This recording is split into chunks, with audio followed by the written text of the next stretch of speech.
Very intimate.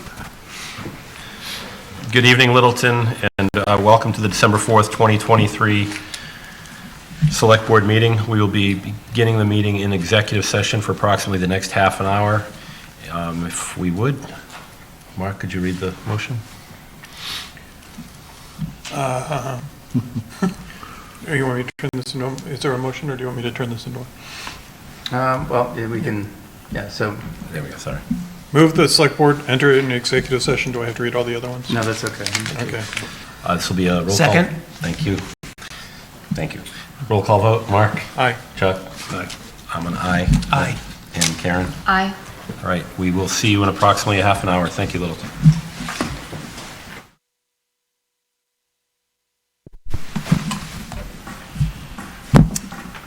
All right, welcome back, Littleton. We are out of executive session, ready to start our meeting. I will start off with the Pledge of Allegiance, please.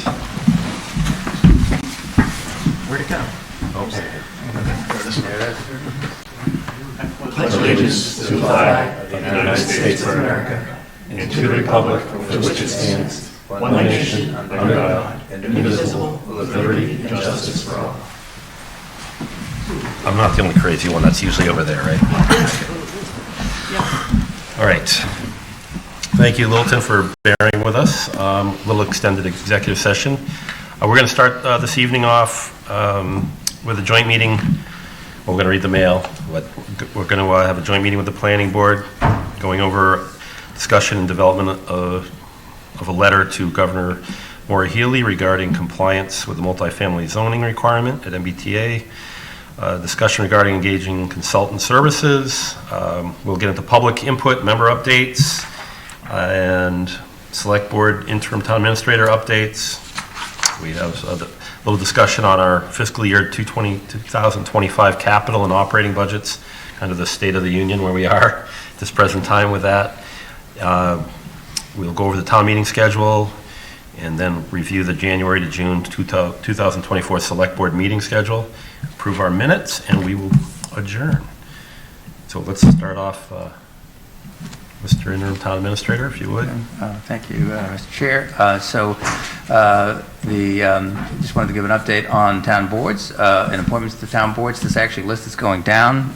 So we've got one opening on the Clean Lakes Committee, 2 openings on the Permanent Municipal Building Committee, 1 on the Sustainability Committee, 3 on the Transportation Advisory Committee, and 2 alternates on the Zoning Board of Appeals. So if anyone has any interest who is in attendance tonight or watching at home, please reach out to the town administrator's office to express that interest and fill out our application form.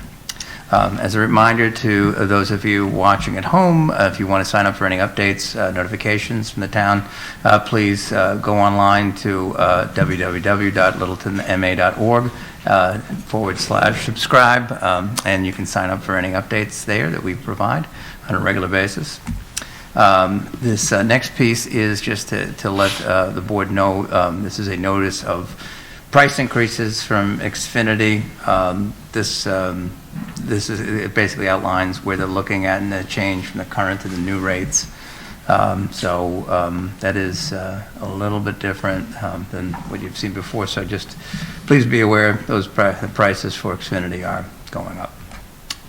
A little more detail there on that front. Last, it is with great pleasure that I inform the board of a $15,000 grant from LALWD. The reason I'm pleased about this is the first piece, thank you, Mark, for changing the board policies to accept gifts that basically allows me in my role as interim town administrator to accept gifts on behalf of the board. Just wanted to let you know about this and make you aware that LALWD has donated $15,000 to the fire department specifically for chest, and the fire department has expressed their desire to buy a chest compression system with those $15,000. And the board doesn't have to bring our interim chief in to say thank you and accept this. So I will note the chief, I believe, is asking to come back at a future meeting, probably at our next meeting, to thank you for another donation, but that's just to bring notice to the individual that made that donation. But this is hopefully the beginning of a new future for us. So what the board had expressed interest in, so thank you for doing that, and that's it. All right, we'll move into our joint meeting with the planning board. Good evening, welcome. So we have a letter. I guess, Mark, if you could kind of explain. I know I think both boards had considered this, and I think you guys took the first stab. So, If you could grab the mic, sorry. I'll get yelled at.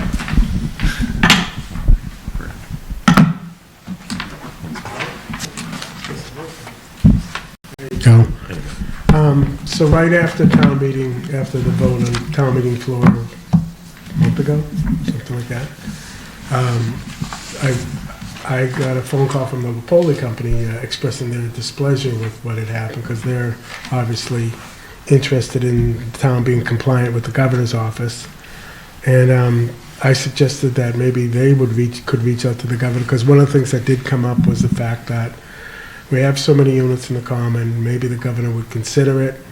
He said he would make the call. He did. The governor said that they would be interested in a letter from us explaining our position, and they would entertain that notion. So that's how it all started. So, and I assume that Mr. Napoli reached out to you after we spoke and made you aware of what was going on with that. Yeah. Reach out to you, I think. I don't think I was on the call, but yeah. But yeah, he was more than happy to, because it's in his best interest to be compliant with the governor's office for MBTA communities. So he said he would see what he could do, and made a call. The governor said, yeah, send us a letter and we'll consider it. And that's where we're at right now. Okay. So this letter has been circulated, several drafts, I believe, right? So I don't think we didn't see the original draft, so we kind of came in on, what is this, draft 5? So I had some commentary. I did send it out to our board. They had like 12 hours to respond. It was late getting it to them. But, so I thought it would be more value to have us all in a room just to iron this out, and let's get it out to the governor before, we move on to the new year especially. So I want to open it up to everyone. I know everyone's had a chance to read it and kind of get the gist of what we're looking at here. Any comments, concerns, or questions on what we would like? Edits added, taken out? Anything that's really conflicting that you think would be an issue, or something you would like to see added to it?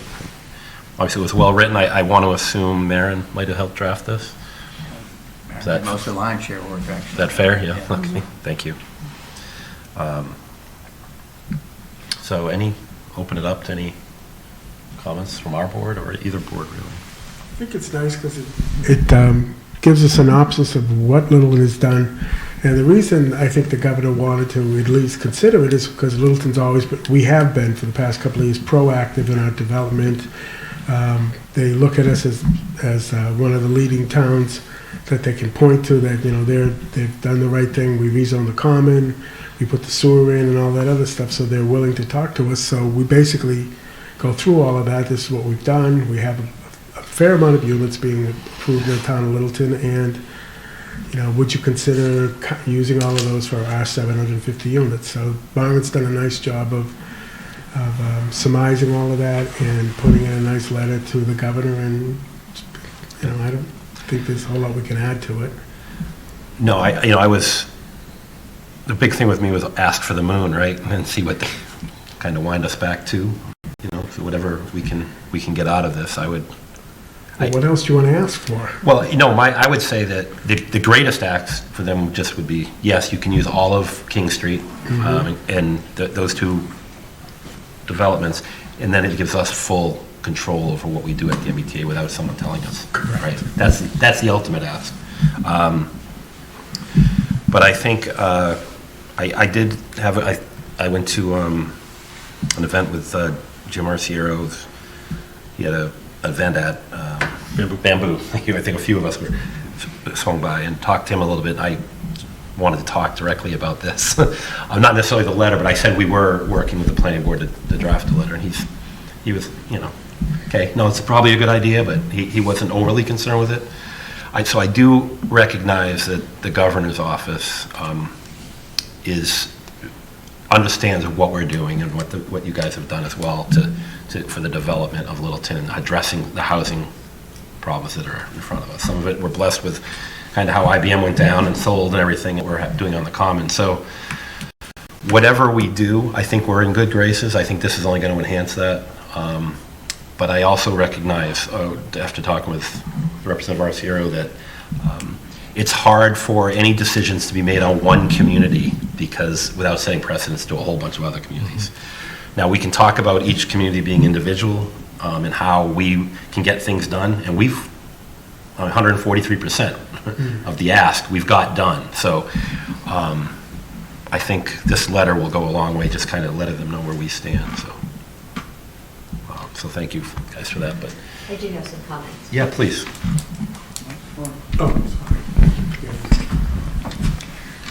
So thank you, everyone, for being here to discuss the letter. I think that I have just a couple of comments into what Chair Wilson just talked about. The largest, second to the last paragraph, I wanted to ask, because I wanted to ask about whether or not that last sentence needs to be stricken or not, or some part of it, because it talks about how the planning board and most speakers at the November 1st special town meeting support rezoning near the train station. And then the rest of the sentence I would recommend removing, because it very clearly talks about the smaller multifamily residential use there. From what I hear Chair Wilson saying is he would like to leave it open to just saying we would like to not have a requirement. Right, in the perfect world. Right. Right, I think that, but So, so that would be the edit, I think, that would be appropriate based off of what you said. yeah. Are there any arguments against that? I guess is there the Yeah, can I be finished? So, yeah, I don't really understand why striking that sentence would, or that last portion of the sentence would make a difference. To me, if what you're saying, Gary, is that you feel like we should just go in and say, look, we've already built, or we're going to be building 142%, and so we shouldn't have to do anything, right? That's what you're proposing. That would be the number one ask, yeah. Right. Well, then, Yeah. then I would strike that entire paragraph. Because what we're essentially saying is that, look, that if we're allowed relief from the 15 units per acre within a 1 mile requirement, then we can focus on building more missing middle units. You see what I'm saying? Yep. But we're not saying where or anything. So, yeah, I agree with you, but I'd leave that paragraph, but just wherever it says the minimum of 15 units per acre, I would strike that. You can leave the rest in there that say, we want relief from building within the half mile of the train station, not just the density, but we can leave the rest of the paragraph saying, we hope to do something there, right? But it shouldn't be as if it's part of the MBTA community law. So, But right now, the way it's written, it sounds like it is. Yes. It sounds like we're proposing Right. that we will still rezone near the transit station. And what you're saying, Gary, is that no, you don't want to do that. If we get the waiver, then we're not required to. Right, but that is not the way I would read this letter. So I agree with you. I think, okay, so I think there's two separate things. One, I don't think we should ask not to be required to do it. But we can say, we're still hoping to do it, right? But not as part of the MBTA community, right? We're going to do it on our terms, not on the state's terms, right? We're not doing 15 units per acre. We might put townhouses down there at 6 units per rural acre culture, or something. whatever. That's why we have to leave it in. But I think if you leave it in as part of the MBTA community, I think you're better off leaving it there, but not as part of the requirement. Those parameters. Right, we're hoping to do something down there that will be multifamily, but it won't meet the MBTA requirements. think we have to leave it in there for that reason, exactly.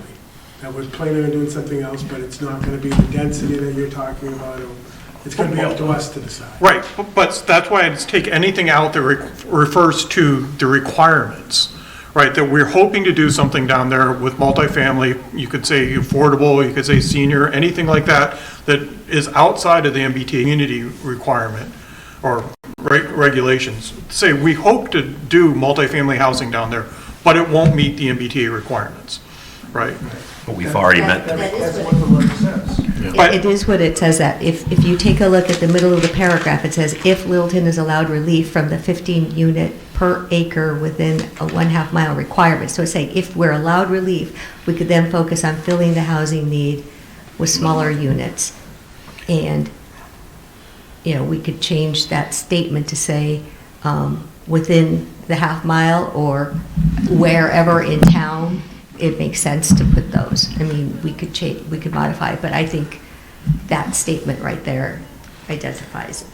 Yeah, but I think I agree with leaving with that. I'd rather it just say if allowed relief from the 1/2 mile requirement than the 15, because I've read the regulations a couple times, and I still have no idea what the density is really required at the train station.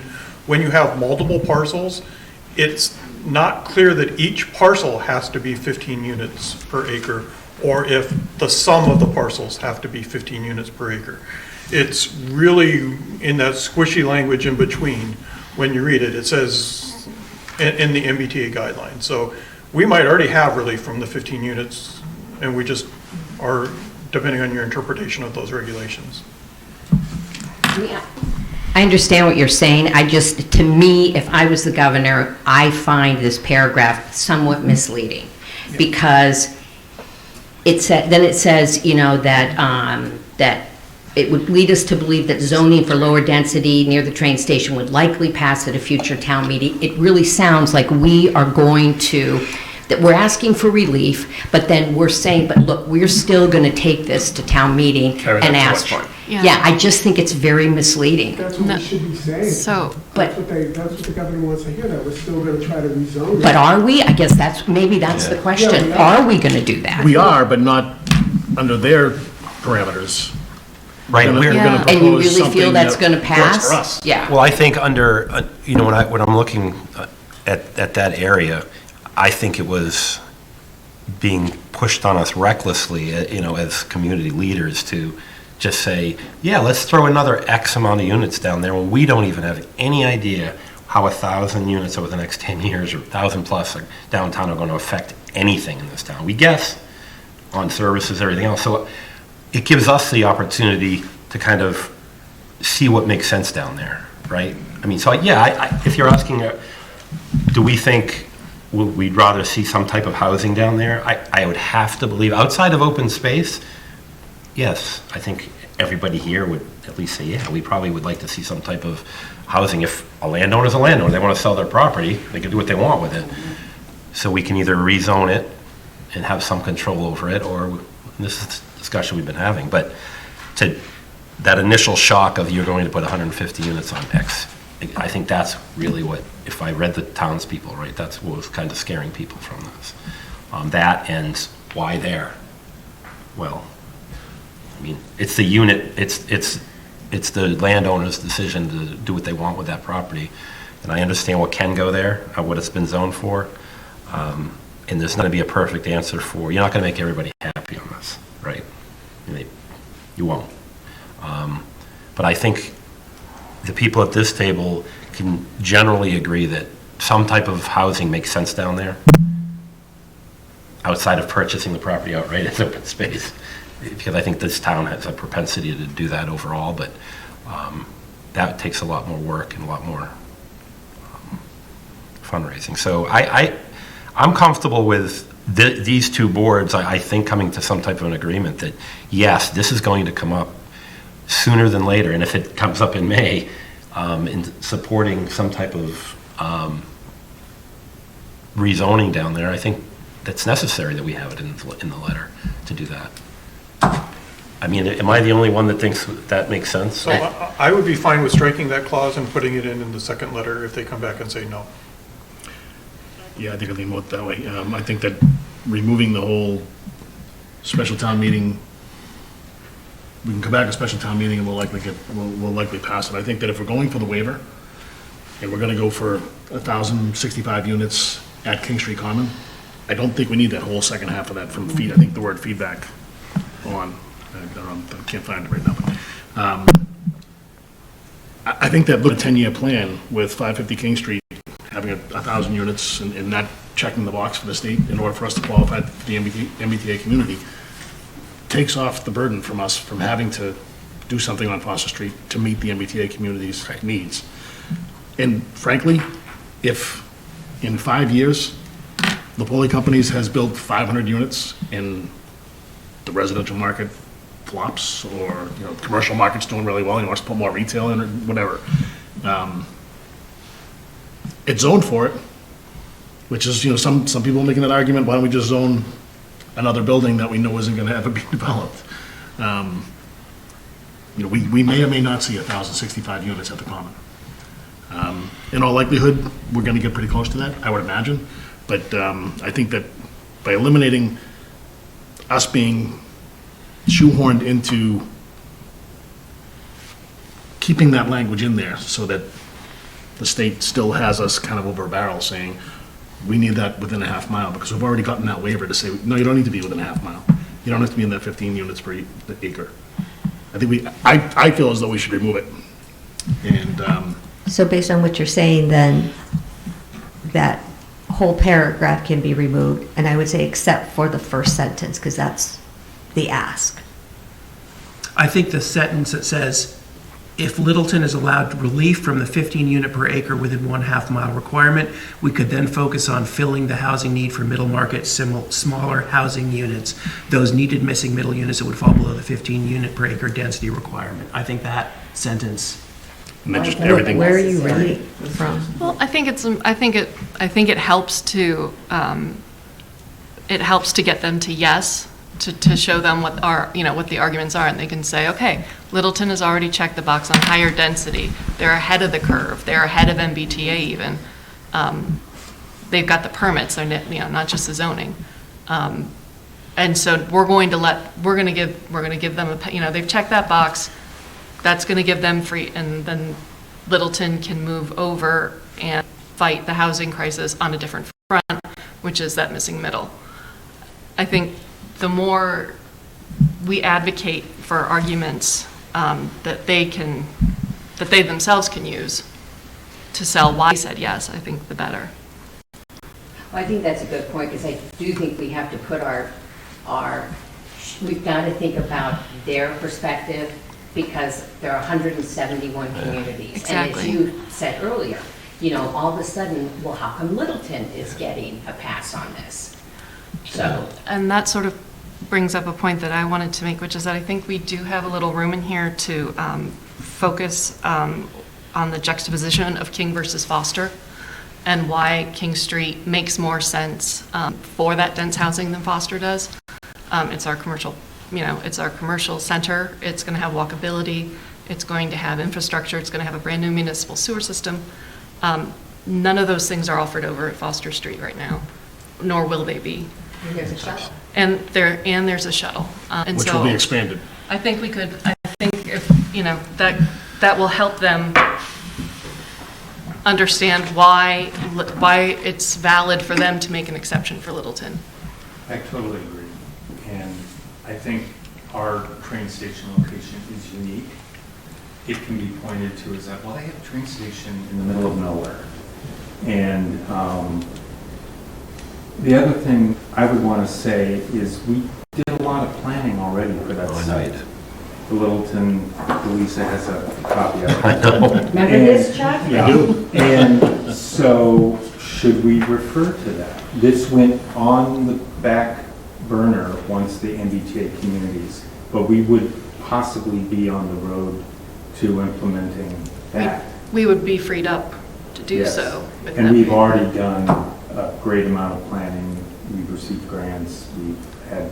Can that be Appendix A to the letter? I mean, not to mention that it's part of the master plan. Yes. Like, and You we say had all tongue in this cheek, but not it's- wasn't So- it's So dense it's not residential. just sort of saying, oh, if, we get this relief, we'll do this, yeah, maybe, but that we were committed to do that before the MBTA communities came around. And this But I- density doesn't fit into that plan.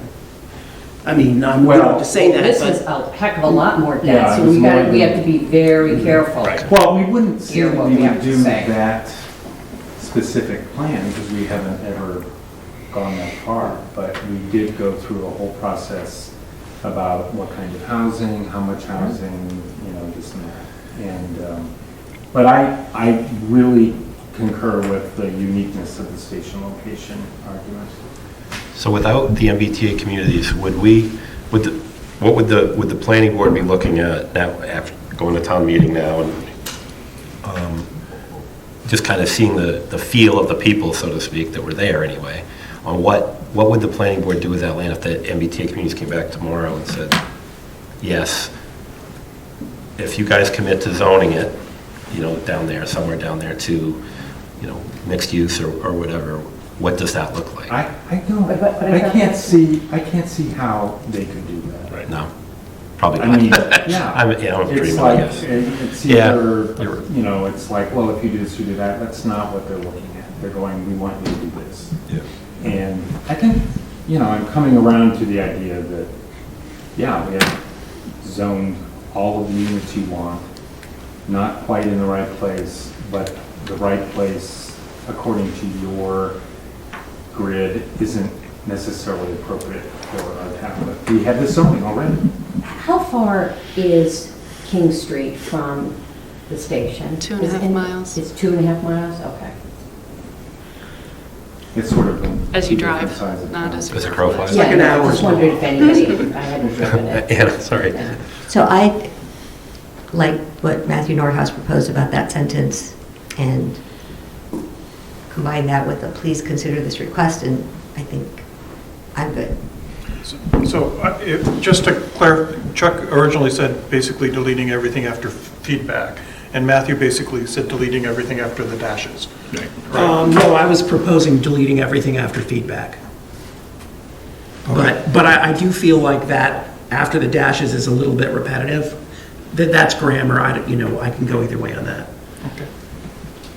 Don't you think feedback is a little bit of a hot button for people reviewing this letter? Yes. That's why I want to remove it. Okay.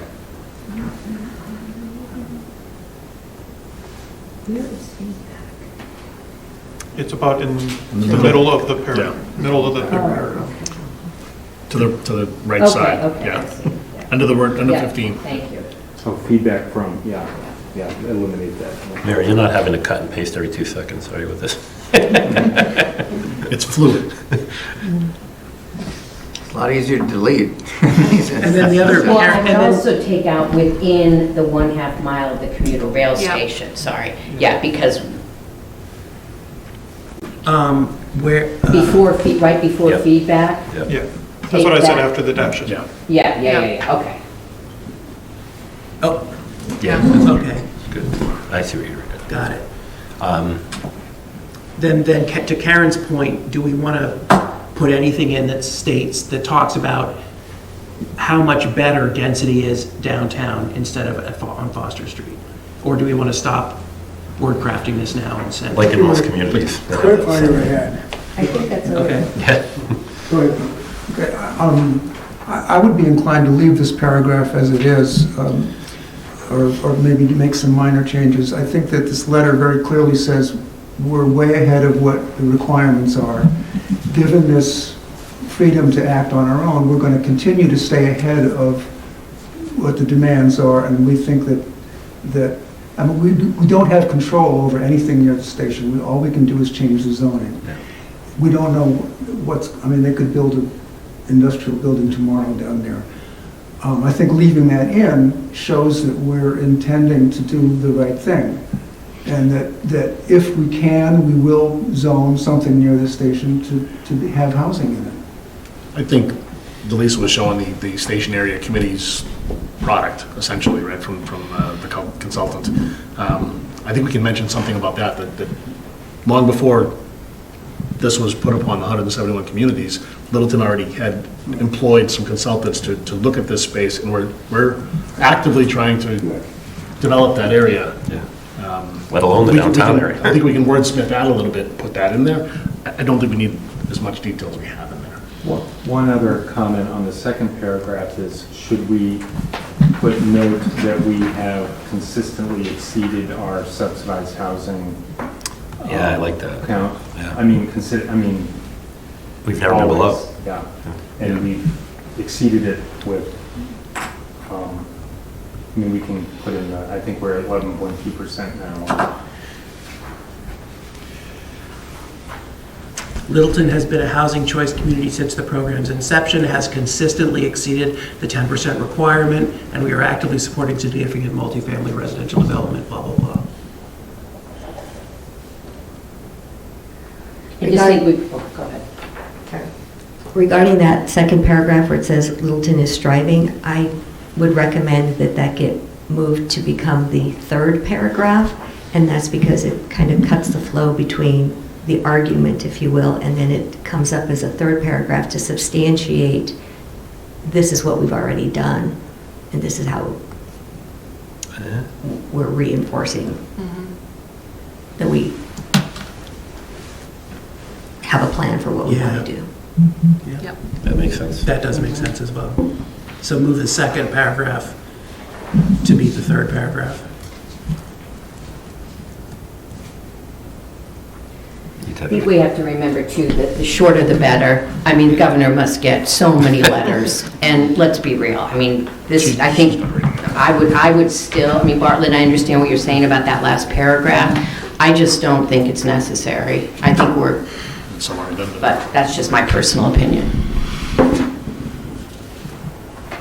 Someone said something about the second letter. There is no second. We have one shot at this. We have one bite at the apple. Well, if they came back to us and said, well, would you consider, I mean, if it comes to negotiation, then Maybe they come back and say, we'll change the ratio, but we're not going to let you totally out of the requirement. I mean, yeah, I don't know, I don't think the government's gonna be able to do that, just because of all the other communities we mentioned, but the thought process of this, as crazy as it sounds, I think this town would rather see 150 more units down at the Lapoli property than they would down at the train station. That same, all things considered, the 150 type piece of this requirement. You just find a new group of people who would prefer to have That's it fair, down yeah. lots for some You're probably reason. right. You know what I mean? So, no. Yeah, all right.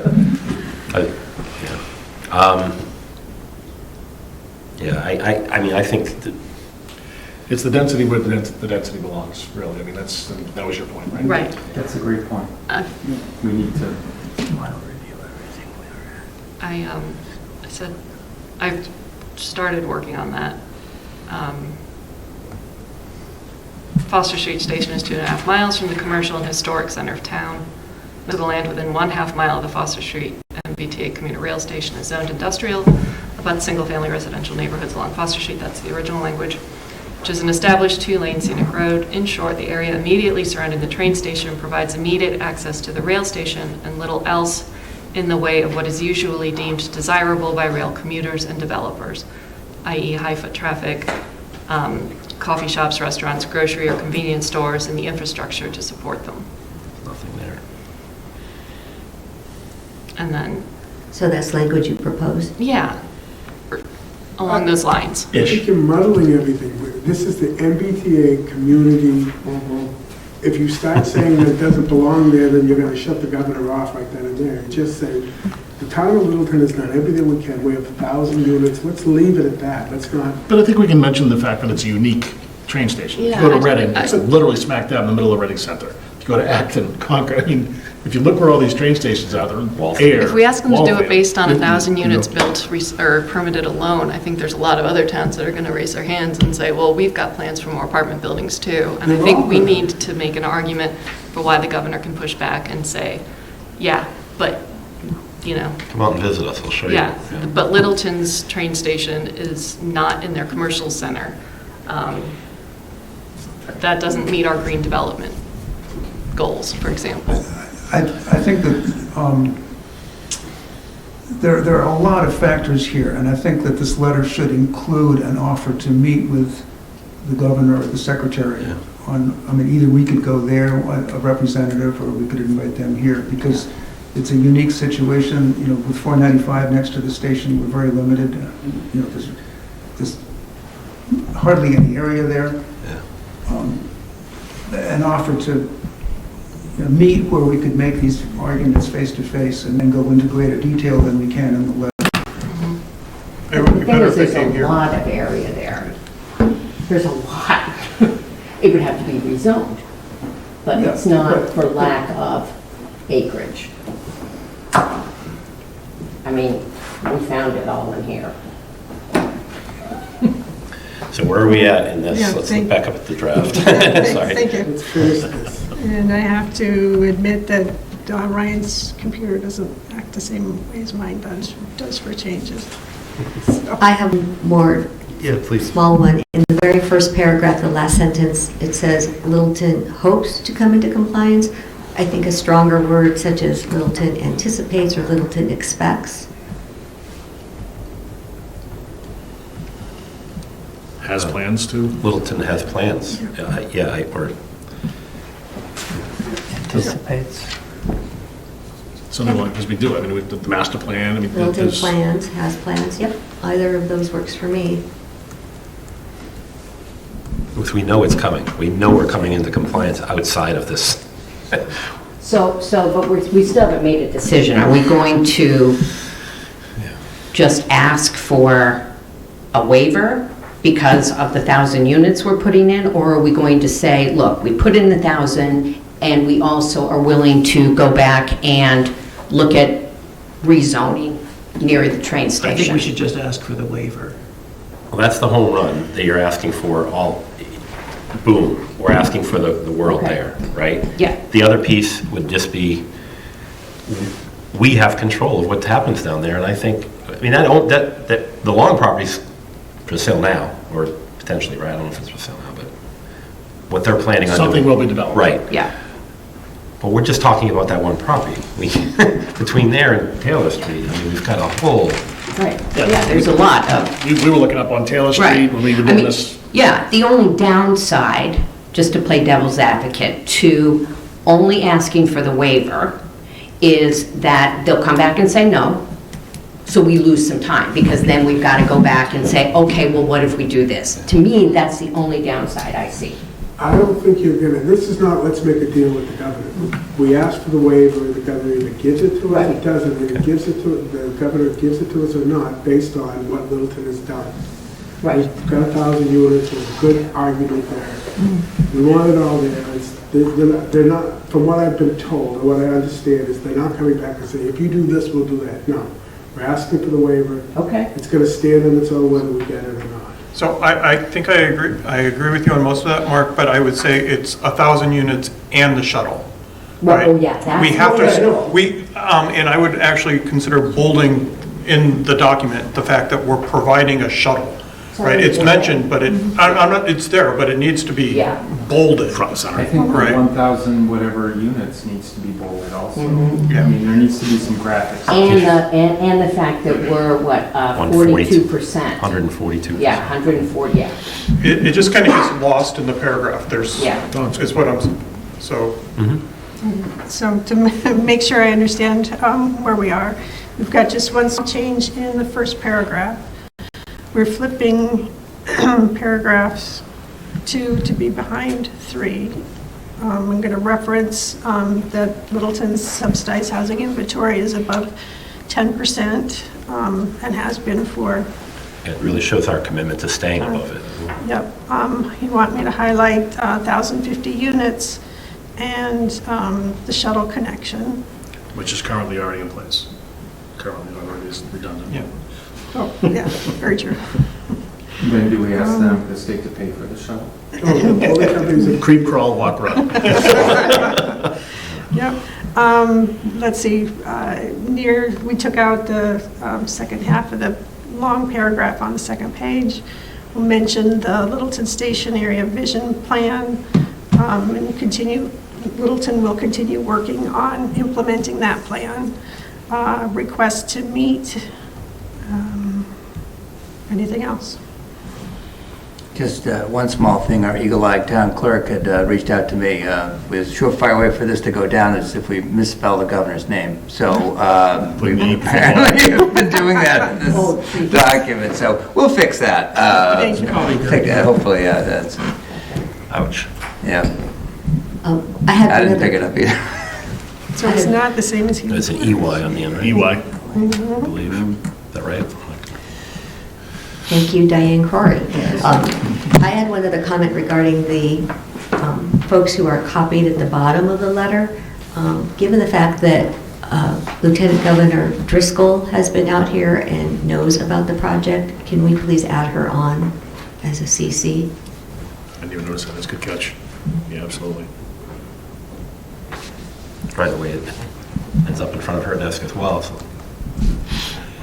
The only other question I had about paragraph 1 was the fact that we mentioned some folks that had the no vote, mentioned there was other locations within the half mile. Basically giving them, well, you mentioned there's some other locations within the half mile. Why should we give you the waiver if you've got other locations? Why don't you come back to us with that first? So I'm throwing it out there. Well, we may be doing that in the next round of. Why, do we even need that whole sentence?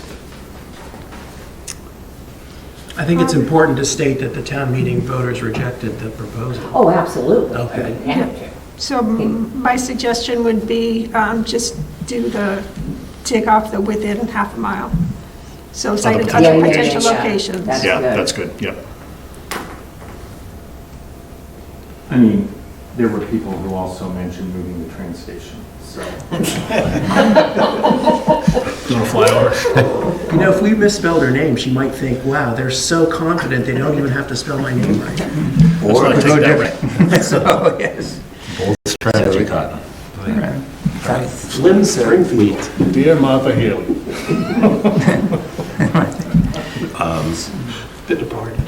So we have So, consensus. Mr.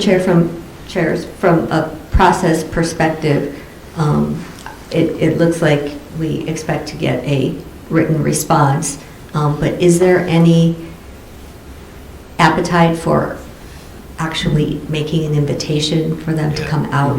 Yes. I know the When would that secretary, happen? secretary was gonna, I mean, he was scheduled to come out, now he's had to cancel a few times, different reasons. As was the undersecretary. But Yeah. offer to meet is in there as something we were going to say. Yes. It is. Request, request a meeting. So, yeah, I think we already have that in at the end, yeah, so we can make that off. And we can work with the legislators to make that happen. I mean, they're already been trying to do this with us, so. So, one last, do you want to put all of our names on the bottom, or just your I meeting? think the chairs are adequate. Just the chair? That gets at logistics, trying to get, I think you have both chairs. I think this is probably, Okay, yeah. I asked. We could say with the full support of both select Oh, it board could and be- planning board. Mark Montanari, chair. And- On behalf of. Yeah, on behalf of both the planning board, something like that, yeah. Yeah. To include everybody. Yeah. Cool. It's amazing how smart we are as a group. Okay. Do we want to take any public comment on this? Saul, come on up if you have something to add, since we have a small group out there today. We'll. Saul Marini, 149 Hartwell. I just wanted to point out that if you do get the full waiver, you're also going to be short on acreage. And if that factors into your thinking at all. We need 50 acres. So the 50-acre requirements, you're down to 44 with the 2 King Street parcels. Unless we use 410 King Street, 410 Great Road. No, that still counts. So we have 44. 4 plus 40. What about the You could, the old Yanks. Chinese, yeah? Does that bring us up to 50? I don't think it does. you could include the whole village common area that we've already rezoned for form-based that can have multi-use. All the apartments above all the businesses. And you'll still I be mean, fine, because you'll have, or portions of it anyway, and still make it there, right? Because you don't actually need units to be, I shouldn't to have called keep you the up. density So. up. That's a good point if it comes up. Thank you for raising that. Yeah, that's a, Well, we could put something in saying we would commit to a 50-acre zoned parcel in the common. We could include the mobile station and the Shell station and the existing I think we're muddying the building. I water. think we're going The median strip on 495. No, I'm saying if you wanted to Yeah, make yeah, it yeah. 50 acres, we can Right. include them in I the, don't think we need to. I don't think that's the ask we're asking. Yeah. Density's the ask. Right, and they're getting greater. The state would be getting greater than 15 units per acre. That's true.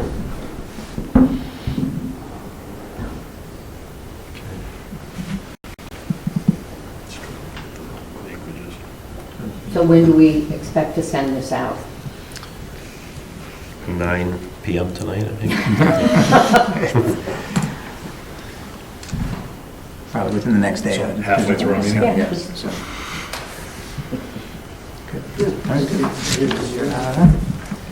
Assuming Gary and I have to sign it. Yep.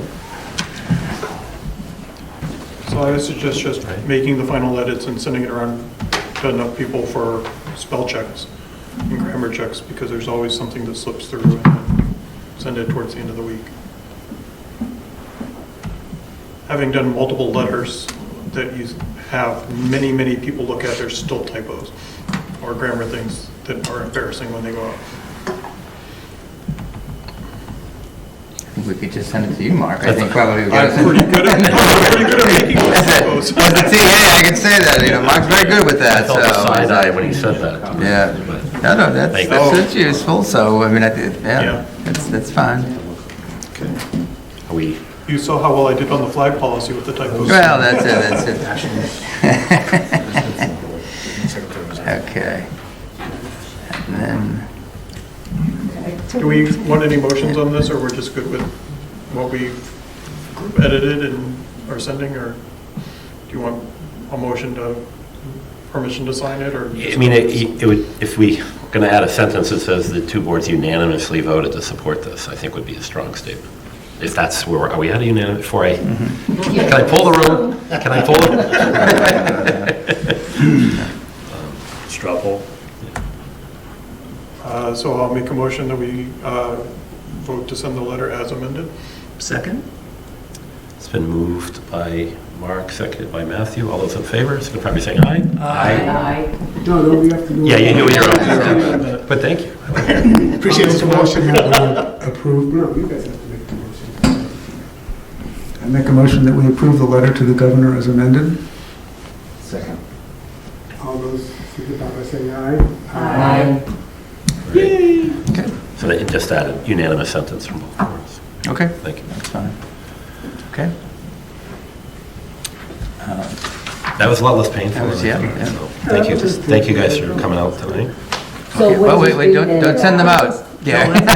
Oh, my God. Right. Oh, you're on here again. Right. So if I may, Mr. Chair, or So- to both chairs, so one of the things that both Mara and I could use some direction on, Emily is here in the audience today, is that presumably we'd be moving forward with going forward with the MBTA zoning again for the annual town meeting. So would it be helpful to look at the calendar now? That was one of the things we talked about. So one of the things that's coming up later in the agenda that we're going to be going over is the agenda for, or the timeline for the upcoming town meeting. So with that, I think we have in here that, believe it or not, our target date for town meeting is Tuesday, May 7th. So we've discussed this with the town clerk and town moderator, as well as with Mark, so, and Mark Rory. So we're looking to open the warrant on May 12th and start to begin to... It'll be March 12th. I'm sorry, but to open the warrant, yeah, February 12th, my apologies. So, and then we've got a couple meetings there. So it really sort of puts, it puts the onus on the planning board in terms of kind of coming forward with their articles and to really provide some guidance in terms of what you want to do. So with that, I guess we're looking for guidance, because right now, We don't have money in the budget to continue on with Ennis Associates, and I think that the question would be to both boards, what direction would you give if we wanted to do that? And if we did want to move forward, my suggestion that, in discussing this at the planning board meeting that I attended to Mark, was that we probably would go to the, probably Mara and I would probably be going to the finance committee to ask for a reserve fund transfer to pay for the additional work that we would need to support this to get ready for the May 7th annual town meeting. If we get the waiver based, like we win, we don't have to do any rezoning, is that correct? That's not correct. King Street Common District still requires one amendment to bring it into compliance. That would bring those 4 acres into compliance. Okay. And then if you want to also designate part of some more of the Village Common District, the town would have to do that at that time. Something like that. Plus, we have the whole entire process of submitting the information to the state, the compliance. Okay. Got it. Is the consultant's purview is strictly MBTA communities, or is this something where you were all looking at that Foster Street area, all the way up to Taylor? Is that still on the table as far as eventually it's going to come around? We've got to do something, and probably it's in that area. So is there anything a consultant can do? Well, yeah, I think we need to finish what we started. Yeah, that's what I mean. That's what I'm trying to say, yeah. So we have to, whether we pick a new spot, whether we use that spot, or whether we do something else, we have to be tracking it in both directions. Yeah. If the governor says yes, okay, we're good with that. If the governor says no, we have to keep going. We have to be compliant, one way or the other. The town of Littleton has to be compliant with the MBTA community. Right. So we need Emily's help to try to push this over the finish line, or whatever we do. Right. Yeah, but what if she does agree to our request? We really then would not need to go back and ask or to rezone. Well, we have to assume that she's not going to. We have to start. We only have till May 7th, so we have to start planning it. Right, because we have to have something done by February, Yeah, we really. have to start spending money no matter what. Maybe we don't spend as much as we do, but we have to start. Well, we can just assume that it's on the warrant on February 12th. We don't have to have a whole lot in place at that point, but just to We can know. vote to authorize up to. And you could, whatever we work up to could be contingent, because obviously if the waiver's given, then it's a whole different set of choices, yeah. Is that? But the proposals, it was in the select board packet for your review, and so. So given that the amount is $64,000, which is a big chunk of money,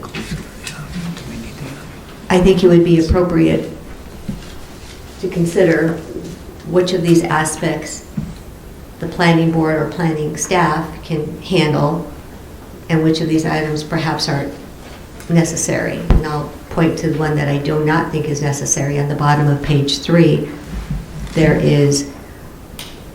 are to be informational interviews conducted with all impacted department heads. I don't see why that's necessary. If you recall, when the Lupoli companies submitted their impact statement with the figures, I don't recall that they interviewed department heads. So just trying to keep it simple. Okay.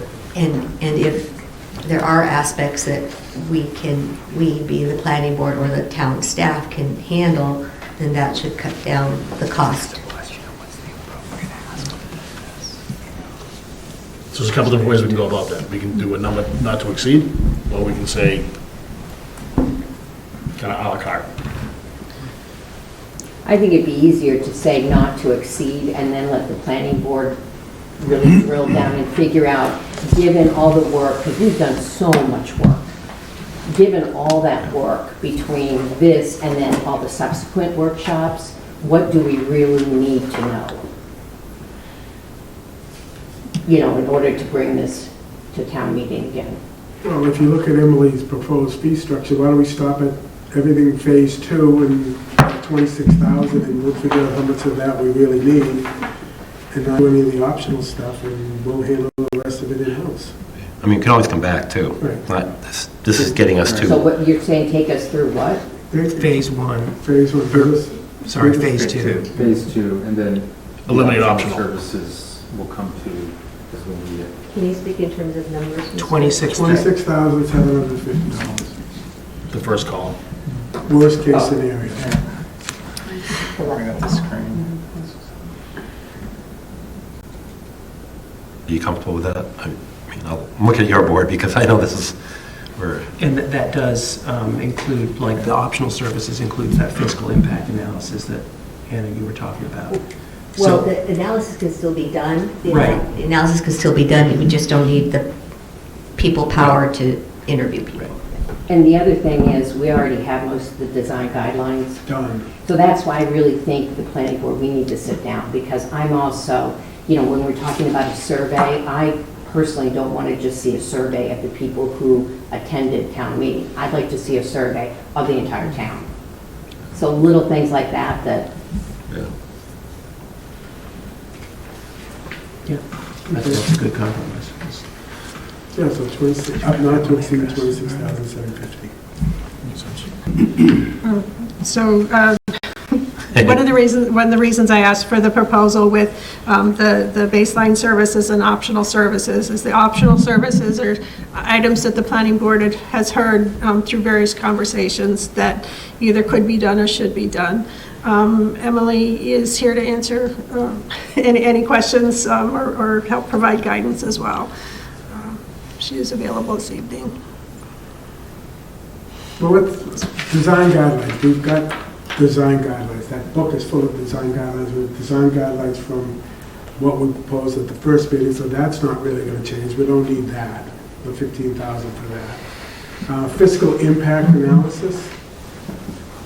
This is a zoning issue. This is a zoning to put housing out there. The fiscal impact is going to be what? We have to put a shower Tax out there revenue. to get people out there. It's not going to be, there's not a lot of, don't you look at fire, police, but that's all dependent on what is put out there. You're right, it's like, then we're getting into the development versus just zoning. right. This is Yeah, But really also zoning what issue. revenue we're generating from whatever is developed there as Yeah, well, so it doesn't, at the end of It's the going day. to, obviously, the fiscal impact is going to be covered by the increased revenue. It's going to be Right. going from vacant land or whatever it is to complex. I think that service was proposed to overcome objections. That's all. I don't think we need it, but that comes up a lot. It's a perennial question, right? Yeah. Is this going to overcrowd the schools? Right. Is fire going to be able to get out in time? And I understand it's putting the cart before the horse in some regards, but Yeah, I agree with you, Mark. It's not necessary, but it may be necessary to. I think we can address it. We don't need. Who? We're going to go and just say X, Y, Z? We're going to we'll get input from the fire department, what their impact's going to be. They're going to, of course, tell us they need 4 more firemen, but. So Napoli did this for their development. We should be able to take the exact same calculations they did and apply it to the properties, anything Well, else. So they did it in a way of, We can, you make assumptions, Yeah. whether you hit them or not. yeah, we could argue whether they did the right thing or not. Yeah, But and they showed a really huge surplus, which may show here, but I don't know what to say. Okay, but do we have, and Lauren, this is to you and Cooper, do we have the manpower, people power to do this on our own? I mean, that's, No, yeah. Are you talking about the fiscal analysis piece? Or Yeah, well, a lot of this. Well, going back to what was said about the Poli companies doing the impact statement, it still needs to be vetted by our own finance department. So from that perspective, could our finance department have the bandwidth to do this kind of an analysis? One of the things that we've been talking about this is, it's conceptual in nature. So, I mean, I know we've talked about this, Mark. I know you brought it up too. I mean, it's, we've kind of gone around on it. It's just, we know there'll be an impact, but just trying to know the timing of it and what that'll look like is kind of hard to tell because, we just don't have a lot of the facts. I mean, we haven't put a shovel in the ground at 550 King yet. So, I just want to temper expectations about the value of that at all. So, it's again, we know that there will be an impact, but to come up with anything that's worthwhile, I'm skeptical. Do you need Might be services worse now? to circulate numbers that don't pan out than to circulate. But how can we come up with an impact if we don't even know how many units would be there? So I'm saying, do you need services right now? There's nothing wrong with coming back out and asking for the services of contract. What are we doing right now? What services are needed right now for this? Until we know. No. I mean, initially, what are the services that let's look out 60 days even. I mean, what's this contract going to do? What are our expectations in the next 60 days? What product would be involved? Yeah, what are we looking for before? We don't know, because we're going to have to propose something for the warrant unless we just put forward what we put in the fall town meeting, which is an option, in which case we wouldn't need anything. But we have to, among us, figure out how to go forward. Well, that's a good point, because the site we proposed, that there's going to be industrial there, right? I mean, we're going to be seeing site plans on that, so we really only have 2 other parcels. We can still use that site. It doesn't mean that they're not going to come back to us. I mean, they're proposing industrial now because that's what their preliminary said, and they're going to finish their preliminary, but hopefully we can still, if we decide to go there, we'll try to bring the logs back to the table. But, a lot of people want another location, so. That's where I was going with this. I Yeah, mean, there's discussion. That was part of the discussion. But that to me is I mean, I don't where know. we would have a survey, and that's, have a survey, and let's find out where the majority of the town would like to see rezoning. But Brian brought up a good point. Why are we going to rezone buildings that are already generating income to the town of Littleton? And also, why are we going to, if the governor doesn't give us our lead, why is the governor going to approve a project where there's already viable buildings on there? They're not going to let us rezone and not be to something that's never going to get built. They want it built. I would argue that on this, and that would be where the governor can come out and say, I'm going to treat Littleton special. The governor could say, I'm going to approve the plan because Littleton's already met 100 and whatever %. So that's one that I would have a really hard time if we zone something down there, not expecting it to be built on for the next 10 years, I don't know, 15 years, 20 years, when we've already met the requirement. To both the chairs, if I may, Yeah. Emily's here, so she might be able to kind of speak to what you need to do in the interim to get ready for the meeting. Okay. Yeah, no problem. If that's okay, Thank you, chairs, member of the, is this working? Yes, members of the Select Board and members of the Planning Board. It's a pleasure to be here tonight. For the record, Emily Ennis of Ennis Associates out of Newburyport. This is deliberately, this scope of services and fee structure is deliberately designed, obviously, to address all the things that we heard through the process. So it was intended as a menu from which you could choose. Just a note on the fiscal impact analysis and the design guidelines. The fiscal impact analysis was mentioned at one point as something that could provide support at town meeting. The structure in there, the need to speak to department heads is just part of RKG's normal practice. On the design guidelines, yes, you absolutely have a set of design guidelines. They were primarily designed for mixed use rather than multifamily. That's the only reason we put it in, is if you wanted a more multifamily one. So in terms of what you need to do over the next 60 days or so, obviously you have a plan A with the letter you just discussed with the governor. In terms of the plan B, the structure of the community outreach, including a pre-meeting survey, which I was thinking would be aimed at town meeting members, but probably distributed to the entire town. Those were really designed to get at whether or not there were other sites that people were comfortable with. I think at the time, that I was chatting with Mara, and there was some question about whether or not that site would still be available for rezoning. So the way I structured that was assuming a workshop or two, a survey, et cetera, to bring people together to talk a little bit more about MBTA Communities Act. I did hear some misinformation at town meeting that seemed worth addressing, but then diving into, if we look at the entire half-mile radius, what do people at that workshop think about the different parcels that are in that area? So that was that structure. Again, listening to you now, some of that scope might change, and I'm happy to work with you to come up with something that is appropriate for where you are now in the discussions. But certainly in the next 30 days, it's going to be which sites are you zoning for, which areas are you zoning for, and what does that start to look like so you can draft the zoning. Right. Yeah, good. We just have to pick a number and try not to exceed it. And if we do, we're going to have to go back to the finance committee for. Yeah, so I think the request is like, what's the number, we have phase 2 and then the optional services. So then I think, if you pick one of those, so that I think Mara and myself could, on the select board and planning board's behalf,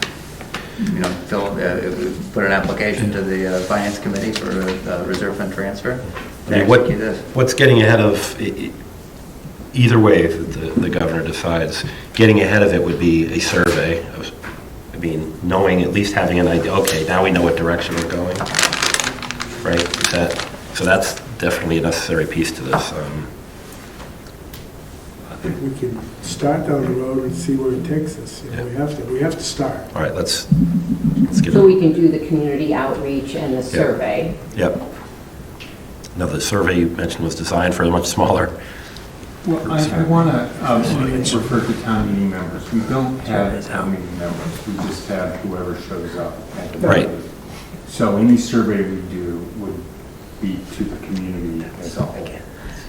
Yes, absolutely correct. It was I should have said town meeting attendees. I don't know but how I we would agree, have any way it's going to have to targeting be the who's entire there community. other Yeah. than recollection and who's there. We don't take attendance.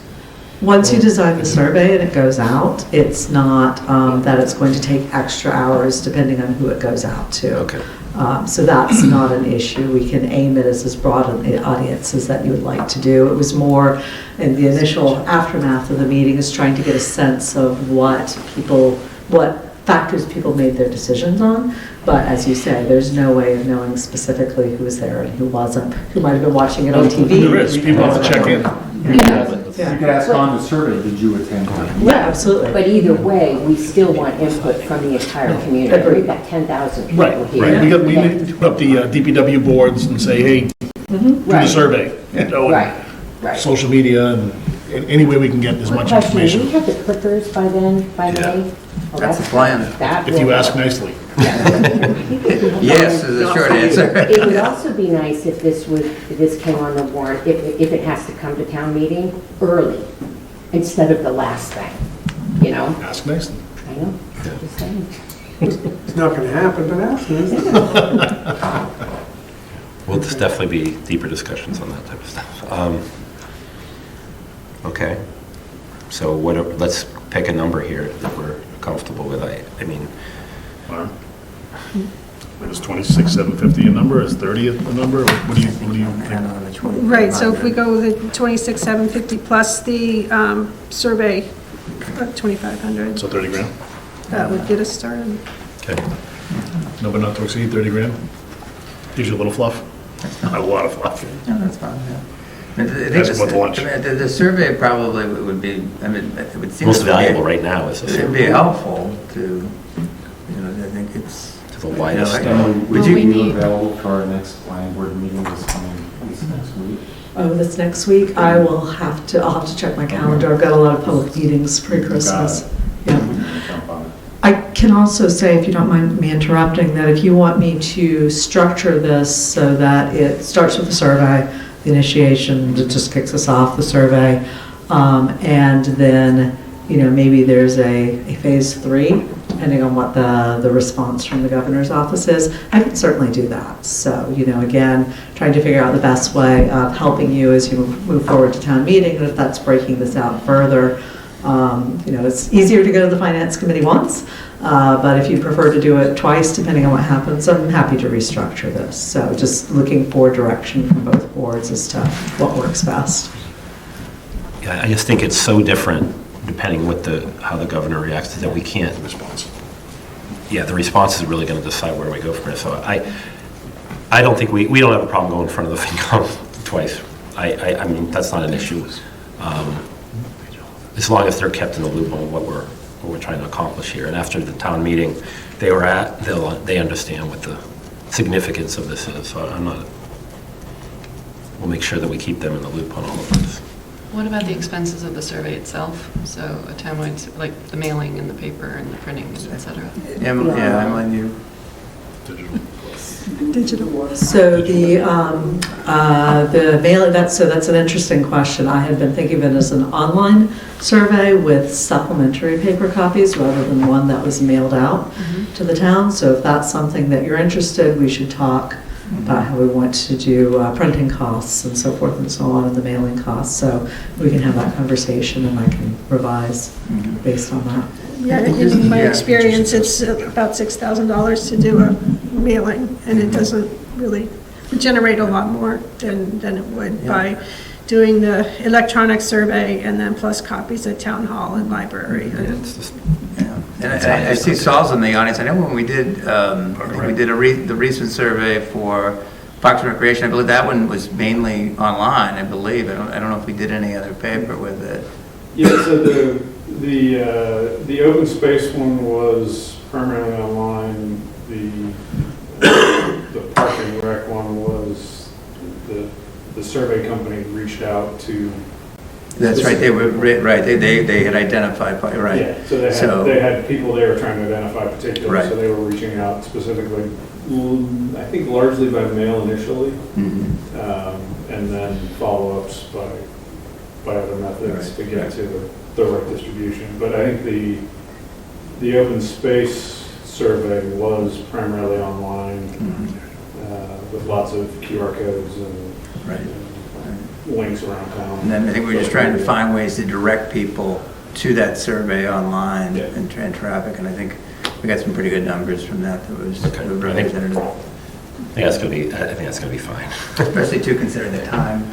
Yep. It's a lot less work behind it. All right. Keep it electronic. So if I may, it sounds like the motion would be that both boards would be making a motion to request the town planner and interim town administrator to request a reserve fund transfer from the Finance Committee of $30,000 to support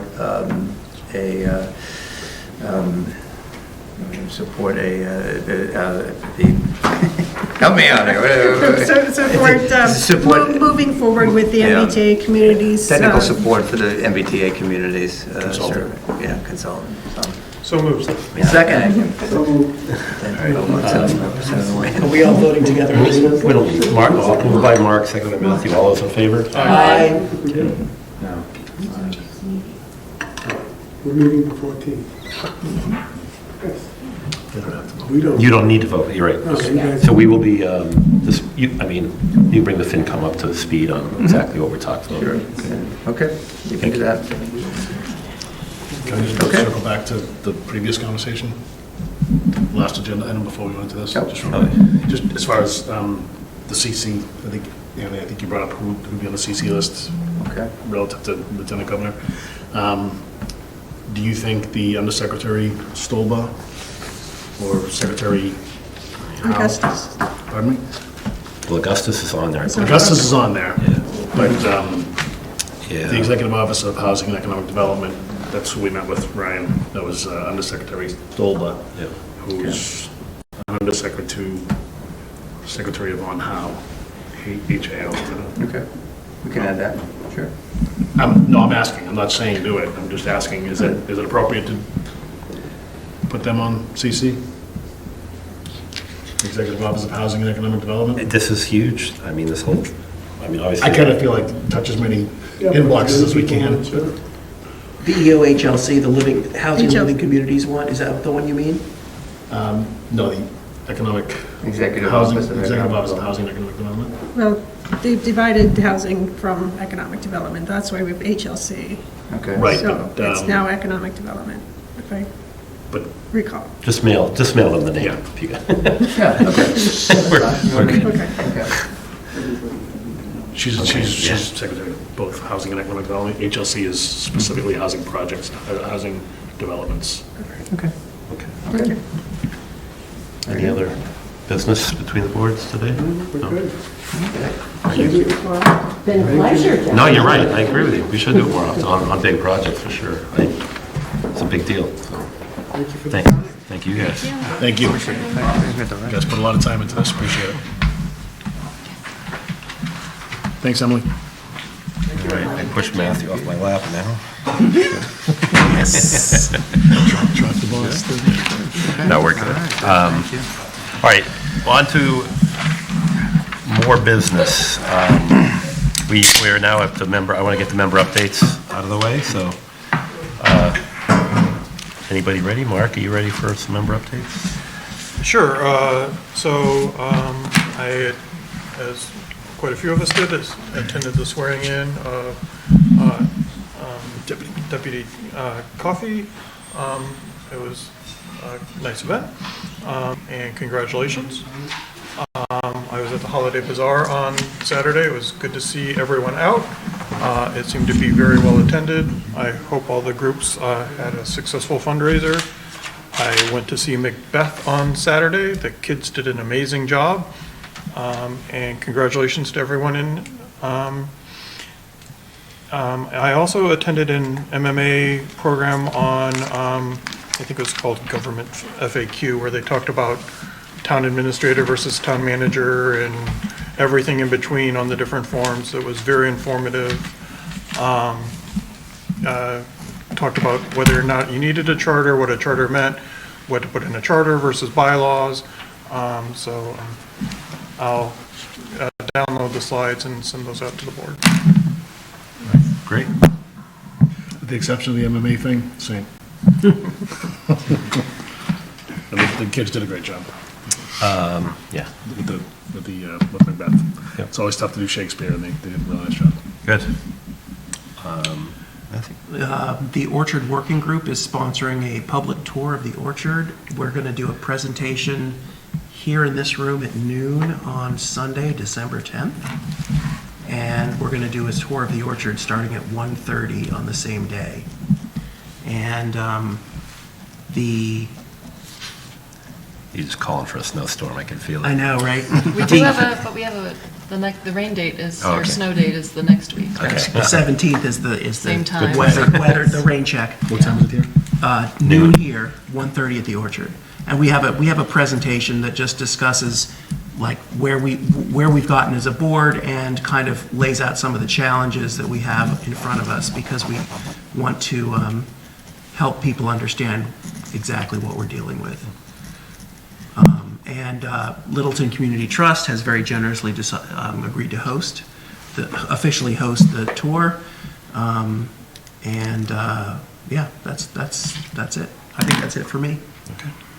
Aaron? The bazaar was fantastic. And at the Orchard meeting, I think the only other thing I would say is that we're getting closer to the RFI. We went over it.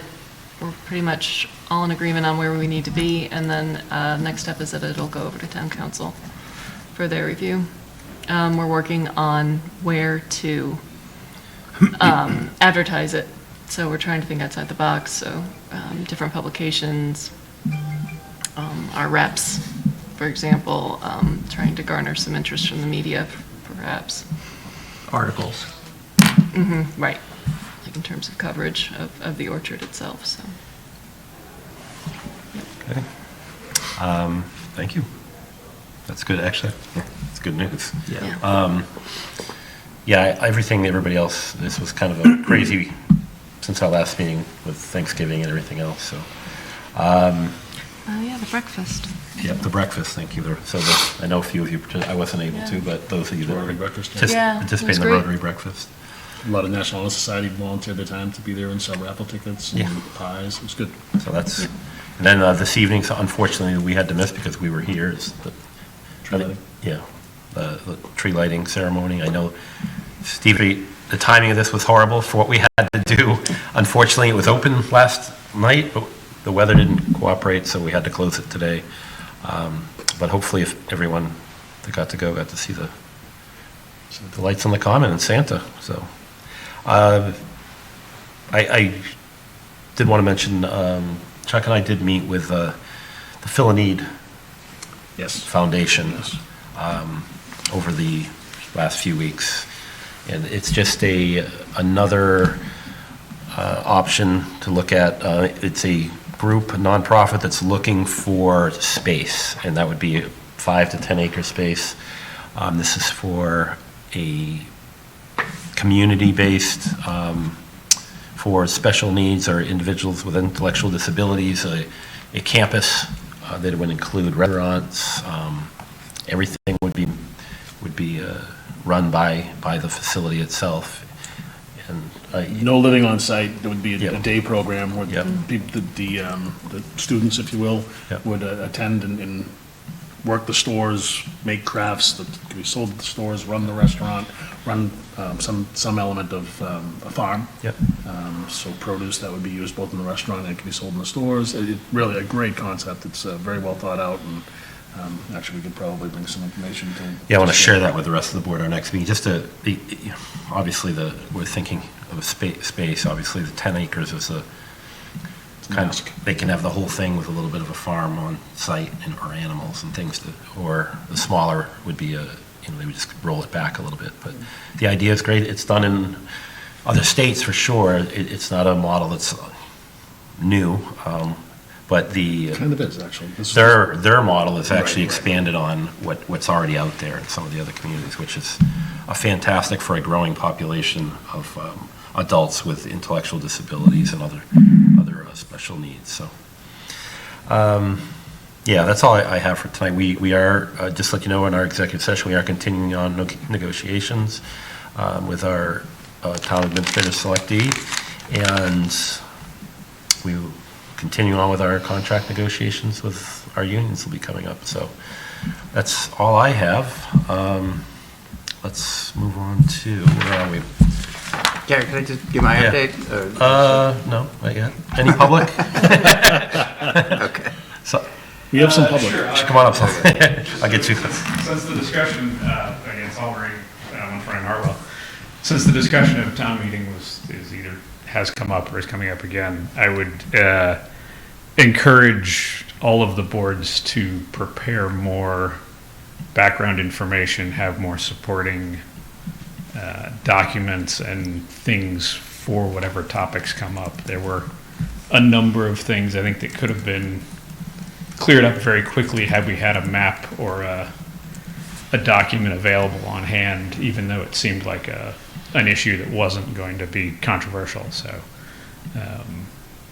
being ready for surprise questions, I think, will make everybody a little less skeptical of the proposals. No, that's good. That's actually good input. Thank you. And I know we discussed it to some degree. It's funny how some of those articles that look like they're going to be a slam dunk turn into something much more. So absolutely, the more the better on presentation and visuals for sure. Yes, we are on to the town administrator updates. Okay, I was actually going to hit on the input part of it, not before. Oh, sorry. Well, I thought you were just jumping. No, that's the general update. So that's just along with everybody. All right, go ahead with your update.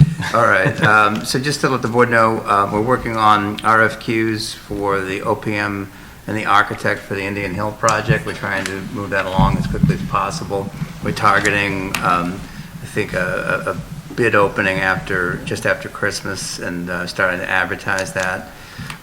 We have also are in the process today of conducting interviews for the facilities director as well as the assistant town accountant. So we are hopefully making some progress on that. I've been taking the lead in the facilities director interviews and be getting some we seemingly have a good group that we're interviewing for this, so. And how about the town? I'm just curious, how was it, the turnout as far as applicants for this? Is that pretty So decent? for both of them, have been pretty solid, actually. That's good news. Yeah, and it's certainly for the facilities director in terms of, we've regraded that position and reposted it, and in terms of the types of candidates we've seen, it's been a good group of interviews so far, which has been heartening. We are, for your last meeting, you okayed the security contract, cameras at the police department, looking to finalize that. Just got bids in also for landscaping at the police department, so we may be coming back to you depending on what I haven't checked, I gotta check what the threshold is. If it's over 50,000, I mean, the board would have to then approve of it, but we've gotten that contract out. And we are also going to be we're already going out and should be coming back in the next week with response back on debt collection for ambulance bills. So that will probably be coming back to you at your next meeting for your approval. Just as a follow-up to what we discussed at our November 20th meeting, I have signed off on the MOU with as it relates to the MassWorks grants. We've already had a subsequent meeting with EOED staff about how and Maren as to how we're going to structure that, what that's going to look like. So that's coming along. And then I've also talked to some of you, following up also on the 11/20 meeting, that we've given notice to the Websters and their attorney that their right of first refusal is technically deficient. Work with town council on that, and had that delivered to them so they were aware of it. And I think we were going to be reaching out to them and letting them know what that is. So just want the board to know that had been taken care of. Ryan, there was something I talked to you about that I needed to have in my member updates. You remember what it was? I should have wrote it. I do not remember. No, okay. Sorry. All right. It's not an age thing. Just saying, I didn't remember. All right. Just throw Mark. something else in there. Shiggling Building Committee is meeting Wednesday. Yes. Just kind of an introduction with not the OPM. Yeah. Yeah, and then hopefully at that meeting, we'll be looking to approve of the OPM contract. It's basically a boilerplate from MSBA. So, yeah, thank you for that reminder. Yeah, for that. MSBA did authorize TTH, and so this is kind of a meet and greet. And it would be just a formal authorization on our part to allow me to execute that contract. Okay, that's it. Now we can get into it. Okay, sure. Interim town administrator updates for the introduction of fiscal year 2025 capital and operating budget. Sure, okay. So, where we are, I just wanted to provide the board with an update. What included in the packet was we have a 10-year capital budget. What you have here up on the screen, if I can have to get back out of this, hold on, is basically just a quick update on that front. Bear with me here.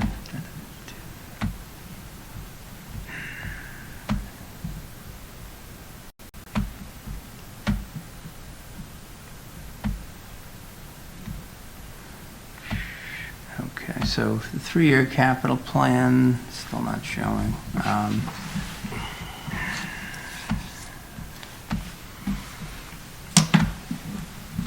We can see. Yeah, we have it in our packet. Yeah. Don't we? Okay. Yeah, I just wanted for the public. I just was trying to get that up, but it. Okay, well, it's the best we can do. So this is 25, basically, 26, yeah, so 27. 25, 26, and 27. So basically, what we have in here is about 6.35 million in proposed spending. Of note, on the largest item within this would be on the town side. It is an estimate of what we might be spending on the Indian Hill project. But as I mentioned to you earlier, our goal is to work with the OPM and the architect to go out for bids and basically have bids in hand at town meeting for renovation of Indian Hill. I've also been speaking with Steve Moore from PMBC.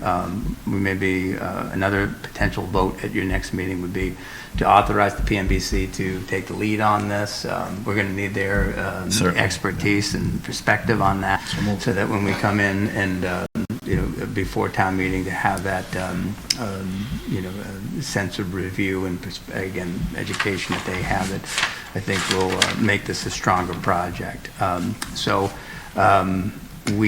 that's a start of what we're looking on the capital side of things, and we are also, then that of course ties into the bigger issue as we start this effort. And before we leave the 3-year capital plan, the school, last year we were talking about 4 million for the school, high school roof. Is that been pushed out to 26, 27 now? There's not a $4 million number in there, so I didn't know where that. Right. I think it's in next year. So I really want, really wanted to have I'm it just at that asking. level, right? Yeah. Yeah. So I think you're right. It isn't reflected in this. Okay, so we're not expecting that to come up in 25. That's going to be coming up in 26, 27. I believe so, Mark. But Okay. yeah, so I believe so. Okay. But the bigger, and then in terms of again, please forgive me. We're going to do this from the current slide. Get 2 of these open, so bear with me here. So then, in terms of the other piece for the main budget, what we're looking at, this is just from this one page, which again, don't know why it's not coming up on the screen, but basically we're looking in terms of just the request that the staff have put in. We're starting off with close to a $3.35 million deficit. So the work that will be the responsibility of the finance team over the next couple weeks as we finalize the budget will be to find reductions within this budget. Some of the primary cost drivers within it, this includes 3 new staff for the fire department, 2 new staff for the police department. There's a new 19-hour position in HR, as well as this is the first year of debt service associated with the senior center that is going to be kept within the levy. So those are really the primary movers. But I just wanted to get at a very high level, without getting into any significant detail at this point, just to outline for you what we're looking at in terms of adjustments to this budget. So and to put things into perspective, that's a high number. It is a high number. Higher than normal for Littleton. I think last year when we began this process, I think the deficit was about 1.7 million at the same. Yeah, so it's almost twice. Snapshot in time, if you will. So this is more, but it's inclusive of some staff changes, and again, the debt is the debt's getting is part of it. I would also note the other part of it that's a big mover is that this is the first year of our sewer betterment as well. So figuring that out and what we can do on that front. So. So again, big picture, I don't want to go into, I don't really have a lot of the details for you, but this is just a snapshot to sort of get a sense of where we are in the process and the work that needs to be done over the next couple of weeks. So that's it on that front.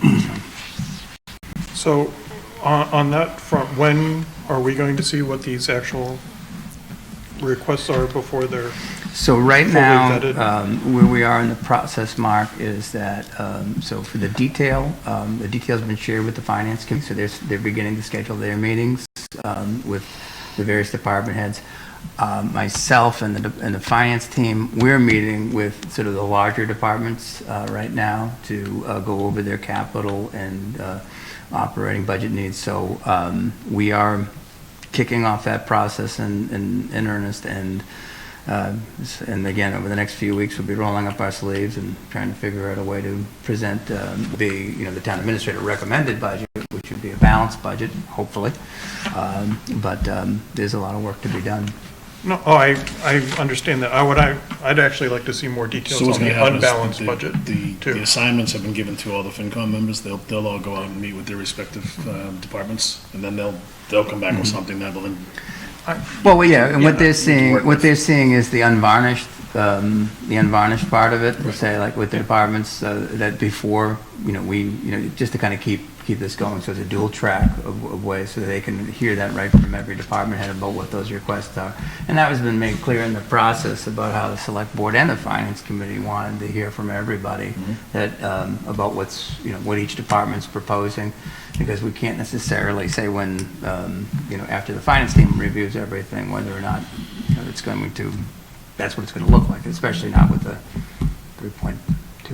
Oh, yeah, deficit. I agree that But- there's going to be a lot of things that are going to make it into the final Yeah. budget. I'd just like to know what those things are, rather than just saying, here's the final budget. Yeah, and so the Right. finance committee's on it right now. but, Yeah, I guess, I know it's also for the sake of, once we get to those meetings, with the two teams meeting with a director, I think, presenting their budget, it's good to know what they've already had to let go of. Because at that point, we're actually really trimming it down to, well, what did this department, what'd you already have to hit them over the head with to get them to this point? Yeah, well, I don't want to hit anyone. No, but you know what I mean? I mean, if the departments really had to Work take a beat. productively. They already took a haircut. It might help us weigh in our heads, okay, Sure. let's, Yeah, but I think the key thing to take away from, last year was my first cycle in town, and hearing from the finance committee and the select board, is making sure that you have the unvarnished sense from the departments about knowing what it is. And certainly, with that, there'll be recommendations made by me to be able to trim things back, but, you should be able to see both sides of it and understand what's changed. So, so that'll all be coming. But again, it's more of a scope of it in terms of where we're at, and it's not a small endeavor, but we can just add that to the list of things that are making me not sleep at night. So there you go. So if you don't, so anything else on that? Okay. Nope. So the next thing is... Just one other, on the 10-year capital plan, Shaker Lane doesn't appear. No, we don't know what the timing of that is. Okay. Yeah. So, So and we don't remember even too, so wanna guess the what the- capital plan and we don't have any of these, this is similar to the earlier exercise that we were talking about with 550 King. Scope of it, is it a rehab, is it a new build? And also keep in mind that I think we have to message this right from the very beginning. Okay, is that anything that happens with Shaker Lane is going to be a debt exclusion. Yeah, It would be, and so in terms of how that's captured in the capital plan is really outside of that, because for the most part, what's in the capital plan, we're listing it more of maybe for informational purposes, but it's probably too early to even introduce anything at this point. Well, I'm just asking because I thought, last year in the 10-year capital plan, the Wilson Aquatic Center kept coming up. Oh, it should every And time. and it's not in here now.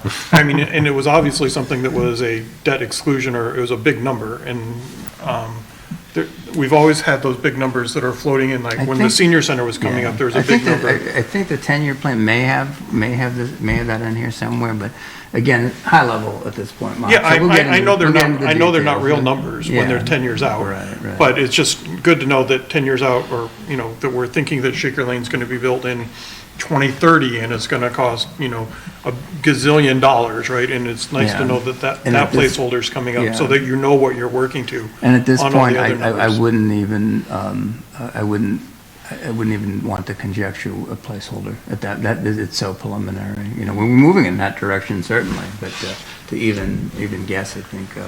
One thing we could do is we could start putting money into capital stabilization for paying down whatever Yeah. debt.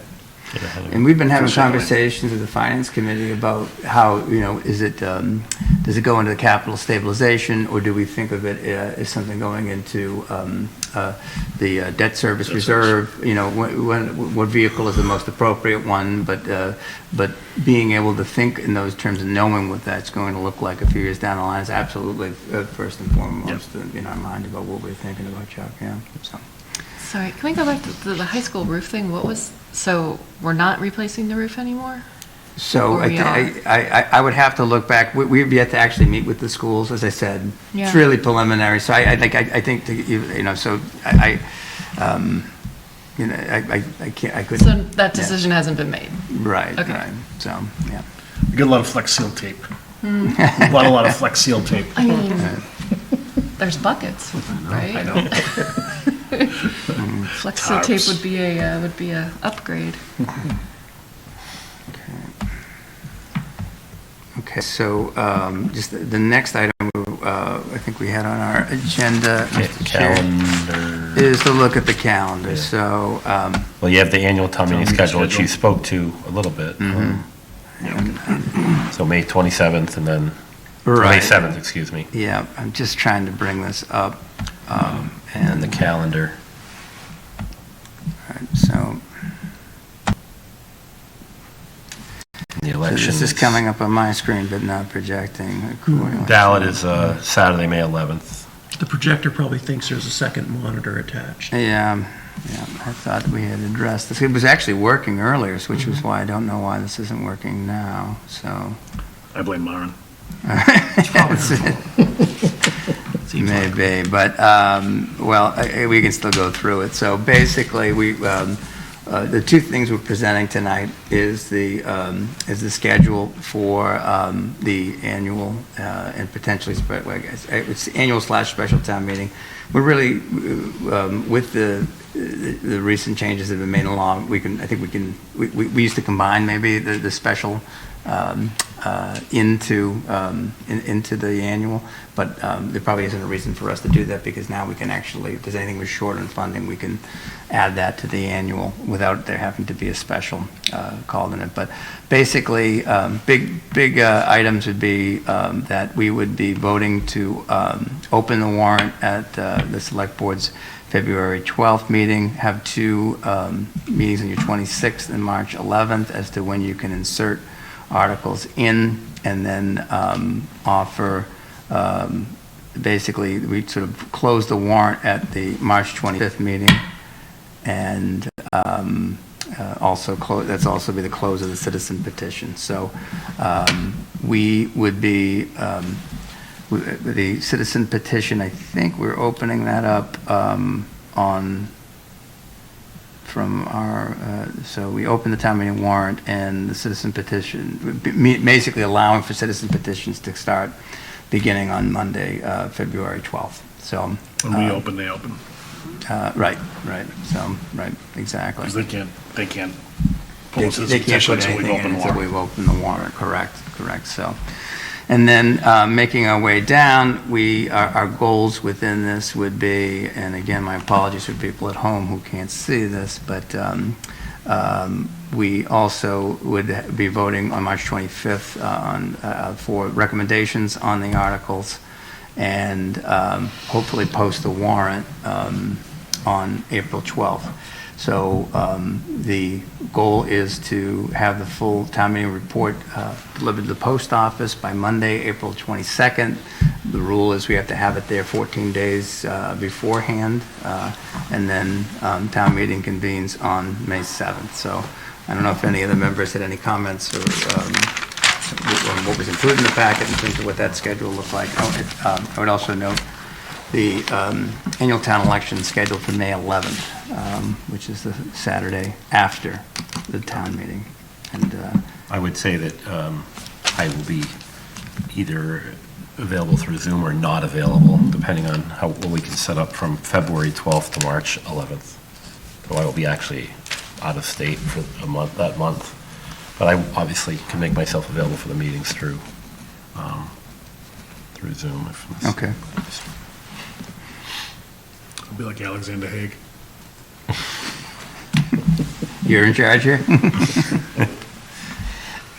No, that's, just a small little note that Alexander Haig's autobiography was named Caveat.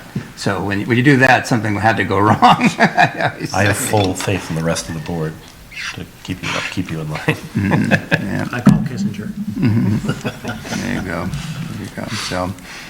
So this, again, pretty much lays everything out for you, and presuming approval this evening, we can then share that with the planning board and the rest of the town.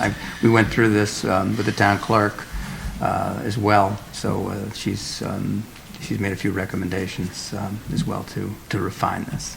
So Seems like we settled into Tuesdays as our town meeting day. right, if you remember, we changed that vote recently, as I think Right, but we'd like to have we get more it for the whole week, but it flexibility. just seems like Tuesday seems to be the groove that works. Yeah, right, and I think that we could do it for the special, but we couldn't do it for the annual, absent the change that we made at last year's town meeting, because we wanted the flexibility of not having it on a Monday, because then that tied up the gym for the entire weekend.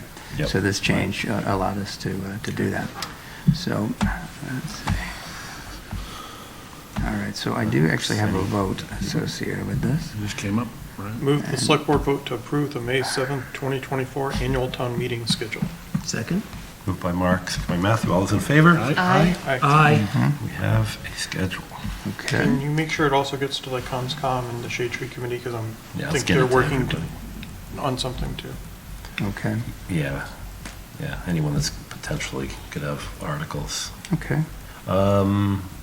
You have And then... January to June So we 2024. voted the annual town meeting schedule, and then the next is the select board schedule. So this is, again, trying to show you this. My apologies for the oh gosh, I thought that would work this time, but anyway, this is January through June 2024, proposed select board meetings, as well as a proposed date for our Super Saturday budget meeting, which would be proposed for Saturday, February 3rd, accounting for some holidays, and again, our target date for town meeting would be May 7th, so... What's the MMA in this? 21st. Right. Yeah. Oh, right, for the third, okay. I think it's the week of the Martin. That's right. Yep. So, which is usually when it is. And so, yeah, again, through June 24th. So, it's always good to have this, that you can start, Yep. planning, you take that, and for your calendar, we always try to get that out to you a little ahead of time. So, I don't know if the board had any thoughts, questions, or concerns, Gary, other than when what you Gary had brought up. So I'm out. I will miss that February 12th meeting. Okay, so February through March. February Yeah, through that- March 11th. Yeah, so really I'm missing the 12th and the 26th. March 11th will be tricky, just depends. Yeah. Okay. But- All right. Okay. I'm likely not available on January 16th. Oh, okay. That's one of our budget meetings. Awesome. You'll miss whoever presents. Yep, That's we okay. tried to put a few of those into, yeah. So if you remember, what we've been doing with the joint budget meetings is something similar to what we did tonight, where we bring the finance committee, we bring some of the key departments, the large departments out to present both what they proposed and what they received. I think we found that to be pretty useful last time, and hopefully be doing that again this year, with the building up to what would be a Tuesday meeting on January 16th, Tuesday meeting on January 23rd, and then the super joint budget meeting on February 3rd. And then we have a balanced budget. Yeah, that's the hope. Yeah. All smiles. That's it. So, any questions on the schedule? Okay. That's good. No, good, thank you. Okay. And Move the select board vote to approve the January to June 2024 meeting schedule. Second? Moved by Mark, seconded by Matthew. All those in favor? Aye. Aye. Thank you. All right. okay. Not if I have anything to do with it. No. Okay. A couple sets of minutes. I do have one correction to the November 20th, item 3A. I recused myself. It's not listed, and the vote is listed as 5-0, but it should be 4-0. That was the private roads. Yeah. Which one was it? Private roads. Item 3A. Oh, right. 20th. Yes. That was the only one I saw. That was the only correction I had. Thank you, Matthew. Thank you.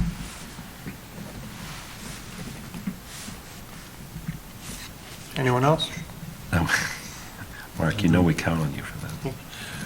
Move the select board vote to approve the meeting minutes of November 13th, 2023, and November 20th, 2023, as amended. Second? Moved by Mark, second by Matthew. All those in favor? Aye. Motion to adjourn? Second? Moved by Chuck, second by Matthew. All those in favor? Aye. Thank you, Good night, Littleton. Littleton. See you We love you. in a few weeks. Next week, maybe, right? Couple weeks, Maybe yeah. next week if